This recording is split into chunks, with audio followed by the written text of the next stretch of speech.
আসসালামু আলাইকুম। আশা করি সবাই ভালো আছেন। তো আজ অ্যাডোবি ফটোশপের দ্বিতীয় পর্বে আমি আবারও আপনাদের মাঝে উপস্থিত হয়েছি। আজ আমি অ্যাডোবি ফটোশপের যে জিনিসগুলো নিয়ে আলোচনা করব সেটা হচ্ছে কিভাবে আপনারা একটি নিউ ডকুমেন্টস তৈরি করবেন, ডকুমেন্টসটার পেজ সেটআপ কিভাবে করবেন, কোন ফাইলে সেভ করবেন, কিভাবে সেভ করবেন, কিছু বেসিক ধারণা দেব। তো চলুন আমরা ফটোশপ অন করি। তো আমাদের ফটোশপটি ওপেন হয়ে গেছে। আমাদের নিউ ডকুমেন্ট নিতে গেলে এখান থেকে ফাইলে যাব, ফাইলে এখান থেকে নিউতে ক্লিক করলেই একটা নতুন ডকুমেন্ট চলে আসবে। আবার আপনারা যদি শর্টকাটে কিবোর্ড থেকে Ctrl+N প্রেস করেন তাহলে একই জিনিস কিবোর্ড থেকে আপনারা আনতে পারবেন। তো আমরা নিউতে ক্লিক করি। ক্লিক করার সাথে সাথে দেখছেন যে একটা ইন্টারফেস চলে আসছে। তো এখানে আছে নেম। আপনারা এখানে এই নেমটা কিসের নেম আপনারা হয়তো জানেন না। তো এটা হচ্ছে আপনারা যখন এই ফাইলটাকে সেভ করবেন তখন এই নেমটা প্রয়োজন পড়ে। আপনি যদি চান তাহলে এটা সেভ করার সময়ও দিতে পারেন বা এখনও দিয়ে দিতে পারেন। তো আমরা এখনই একটা নেম দেই, ধরুন দেই পিএইচডি ফাইল, একটা নেম দিলাম। এখানে দেখেন যে এখানে আমরা কোন সাইজ নেব। এখানে আছে USA paper, international paper, photo paper, web, mobile and device. তো আমরা এখানে ইন্টারন্যাশনাল পেপারটাই নেব। এখানে সাইজ আছে, সাইজ আপনারা সাধারণত কোন সাইজ নিতে চাচ্ছেন এখানে। তো আমরা যেটা সাধারণত ম্যাক্সিমাম ব্যবহার করি A4 সাইজটা হয়তো আপনারা বোঝেন, তো আমরা A4 সাইজ পেপারটাই নিয়ে দেখাই। তো এখানে আছে হাইট, এখানে হোয়াইট। তো হাইটের এখানে দেখেন যে অনেকগুলো অপশন আছে, আপনি কোন ইসে এটা ব্যবহার করবেন। এটা পিক্সেলে ব্যবহার করতে পারবেন, ইঞ্চিতে ব্যবহার করতে পারবেন, সেন্টিমিটার আছে, মিলিমিটারস আছে। তো আপনি যেটা ভালো বোঝেন আর কি সেই নিয়ে আপনি এখানে ব্যবহার করতে পারেন। তো আমরা এখানে সাধারণত ইঞ্চিটা হয়তো ভালো বুঝি, তো ইঞ্চিই নেই। তো এখানে দেখছেন যে A4 পেজের যে এত ইঞ্চি বাই এত ইঞ্চি হচ্ছে A4 পেজ। তো সাধারণত এখানে এটা আসি আমরা রেজুলেশনে সাধারণত রেজুলেশন আপনি যখন নিউ একটা ওপেন করবেন তখন হয়তো থাকবে 72, কিন্তু আপনি যখন একটি প্রিন্টের কাজ করবেন বা যদি একটা কাজ করার পরে সেটা প্রিন্ট করতে যান বা সেভ করতে যান, তাইলে সেক্ষেত্রে যদি 72 থাকে তাহলে আপনার রেজুলেশনটা কম হয়ে যেতে পারে বা ফেটে যেতে পারে ছবিটা বা ডকুমেন্টসটা। সেক্ষেত্রে আপনারা এখানে 300 নেবেন। তারপরে আসি কালার। এখানে দেখেন অনেকগুলো কালার আছে। কালারের ক্ষেত্রে সাধারণত বেশিরভাগই RGB কালারটাই ব্যবহার হয়, আর আপনারা CMYK কালারটাও ব্যবহার করতে পারেন। আর বাকিগুলো করলে হয়তো ডকুমেন্টসের কালারটা ভালোভাবে আসবে না। বিভিন্ন ধরনের আছে এখানে। তো আমরা সাধারণত RGB কালারটাই ব্যবহার করব। তারপরে আসি ব্যাকগ্রাউন্ড কন্টেন্ট।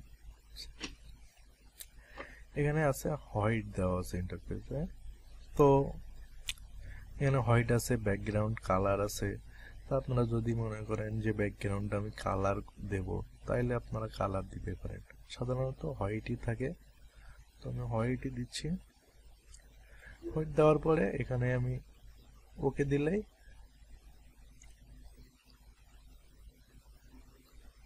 তো এখানে এটা কাস্টম হয়ে গেছে। তো এরপর দিলে এটা মিলিমিটার ইঞ্চি করে দিলাম, তো এরপর সাইজ হয়ে গেছে। তো ওকে দিই। ওকে দেওয়ার পরে দেখেন যে একটা নিউ ডকুমেন্টস আসছে। তো ডকুমেন্টসটি আসার পরে এই ডকুমেন্টসটি দেখেন আপনি মুভ করতে পারতেছেন, কিন্তু আপনি যদি এটা ট্যাব আকারে সাজাইতে চান তাহলে সেক্ষেত্রে কি করতে হবে, আপনি কিবোর্ড থেকে কন্ট্রোল কে চাপবেন। চাপার পরে ইন্টারফেসে গিয়ে ওপেন ডকুমেন্টস অ্যাজ ট্যাব আপনি এটা ওপেন করে দিতে পারেন। তাইলে সেক্ষেত্রে কি হবে দেখুন, কিছুই হয়নি, তাই তো। তো আগে এটা আমি আবার ক্যান্সেল করে দিই, দিয়ে আবার একটা ইন্টারফেস নিয়ে আসি। এবার দেখুন কি হয়েছে, দেখছেন যে ট্যাব আকারে চলে আসছে। আমরা এখান থেকে ইচ্ছা করলে মুভ করে নিতে পারবো এবং এখানে আবার ট্যাব আকারে দিতে পারবো। তো এবার আমরা যে এই উপরের একটা অংশটাকে দেখতে পাচ্ছি, এটার নাম হয়তো আমরা অনেকে জানি বা অনেকে জানি না। এটাকে বলা হয় মেনু বার। উপরের অংশটাকে এখান থেকে এই পর্যন্ত করে এটা হচ্ছে মেনু বার, আর এই সাইডে যে অংশটা আছে এটাকে বলা হয় টুলস বার। এবং এই পাশের যে অংশটাকে যেটা দেখতে পাচ্ছেন এটাকে সাপোর্টিং বার বা প্যালেটস যে যা বলতে পারে, সমস্যা নয়। তো এই জিনিসটাকে আমরা আবার মুভ করাইতে পারি, এখান থেকে 2 লাইন করাইতে পারি, বিভিন্নভাবে আমরা সরাইতে পারি, এখানে সুবিধা মতো যেখানে খুশি আমরা সেখানে রাখতে পারি। তো আপনাদের যেভাবে ইচ্ছা আপনারা সেভাবে রাখতে পারেন। তো এটা গেল। এখানে আসি যে সাপোর্টিং বার, এখান থেকেও এটাই ক্লিক করলে এটা বাইরে আসবে এবং এখান থেকে আবার ক্লিক করলে চলে যাবে। তো এই অংশগুলো আপনারা হয়তোবা এখানে থাকতেও পারে, নাও থাকতে পারে। যদি না থাকে তাহলে আপনারা কোথার থেকে এটা খুঁজে পাবেন, সেক্ষেত্রে আপনারা চলে যাবেন এখানে উইন্ডোজে গিয়ে এখানে আছে সবগুলো। দেখুন যেগুলো আমার এখানে টিক দেওয়া আছে সেইগুলো এখানে আছে, যেগুলো টিক দেওয়া নাই সেগুলো কিন্তু আমার এর ভেতরে নাই। তো সাধারণত আমি একটা টিক দিয়ে দেখাই আপনাদেরকে। ধরুন যে স্টাইল, তো স্টাইলে ক্লিক করলাম, স্টাইল চলে আসছে। আমি যদি মনে করি যে স্টাইলটা আমি এখানে রাখবো না, তখন আমি রাইট বাটন ক্লিক করে টেনে বের করে নিয়ে আসতে পারি। আনার পরে কি করব, এটাকে ক্যান্সেল করে দেব। যদি আমাদের এটা লাগে তাহলে আমরা এটা রাখবো, না লাগলে রাখবো না। তো এভাবেই কাজগুলো করা যায়। যদি হারিয়ে যায় কোনোটা আপনারা এভাবে বের করে আনতে পারেন, করে ক্যান্সেল করে দিলে এখান থেকে আবার এখানে ক্লিক করেও চলে আসবে। আবার যদি আপনারা শর্টকাটে কিবোর্ড থেকে F7 চাপেন, F7 চাপলেও এটা চলে আসবে। আসলে আবার এখান থেকে ক্লিক করে এনে ধরে এখানে দিয়ে দিতে পারবেন, দিলে এটা আবার গ্রুপ আকারে হয়ে যাবে। ধরুন আপনার এটা এই পাশে প্রয়োজন, সেক্ষেত্রে আপনি টেনে এ পাশে নিয়ে আসলেও চলে আসবে। আর এটা যদি আমরা সেভ করতে যাই, আমাদের প্রথমে ফাইলে যাব, যাওয়ার পরে সেভ অ্যাজে গিয়ে এখানে ধরুন ডেস্কটপে দিলাম। ডেস্কটপ দেওয়ার পরে আপনারা এখান থেকে যে কোনো একটা সিলেক্ট করতে পারেন। আপনারা যদি মনে করেন যে এটার পরে পরবর্তীতে আবার কাজ করব, তাহলে PSD দিয়ে সেভ দিতে পারেন, JPG দিয়ে সেভ দিতে পারেন। JPG দিয়ে সেভ দিলে এরপরে আর এটার উপর আর কোনো কাজ করতে পারবেন না। আপনারা পিএনজি দিয়ে সেভ দিতে পারেন। তো আমরা সাধারণত যদি এর উপর কোনো কাজ না করা হয় সেক্ষেত্রে জেপিজি দিয়ে সেভ দিলেও হবে। আর কাজ করার পরে আপনারা ফটোশপ দিয়ে সেভ দিতে পারেন, যাতে আপনারা পরবর্তীতে কাজ করার জন্য আপনাদের সুবিধা হয়। তো আমি ফটোশপ দিয়ে জেপিজি দিয়েই সেভ দিই। তো এখানে যেটা লিখছিলাম সেটা আবার নতুন পেজ নেওয়ার কারণে চলে গেছে। তো এখানে আমরা সেই নামটা আবার দিই, PSD ফাইল, ফাইল।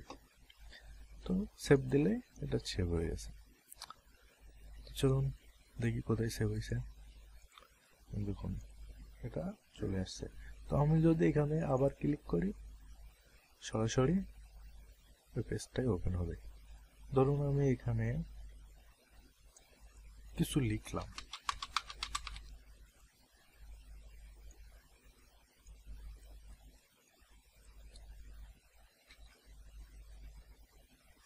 ধরুন আমি এখানে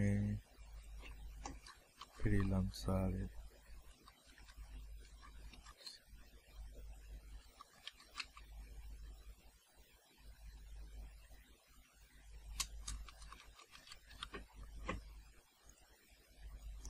এটা লিখলাম। ফন্টটা একটু চেঞ্জ করি, নাইলে বুঝতে হয়তো সমস্যা হতে পারে।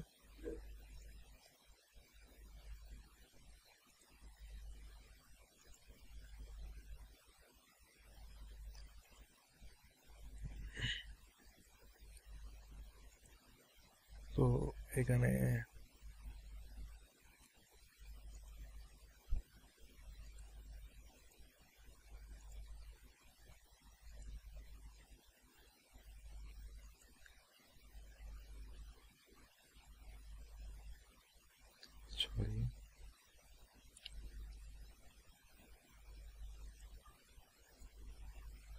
তো আজ আর বেশি কিছু না বলেই এই পর্যন্ত থাক। এটা আমরা যদি কন্ট্রোল এস দিই তাহলে পিএইচডিতে সেভ হয়ে যাবে। এখান থেকে ক্যান্সেল করে আবার যদি ওপেন করি তো ওখানেই চলে আসবে।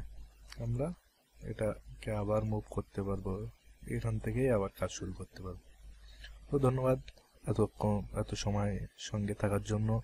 যারা আমার চ্যানেলে নতুন তারা চ্যানেলটি এখনই সাবস্ক্রাইব করুন এবং সবার আগে আমার ভিডিওটি পেতে বেল বাটনটি প্রেস করুন।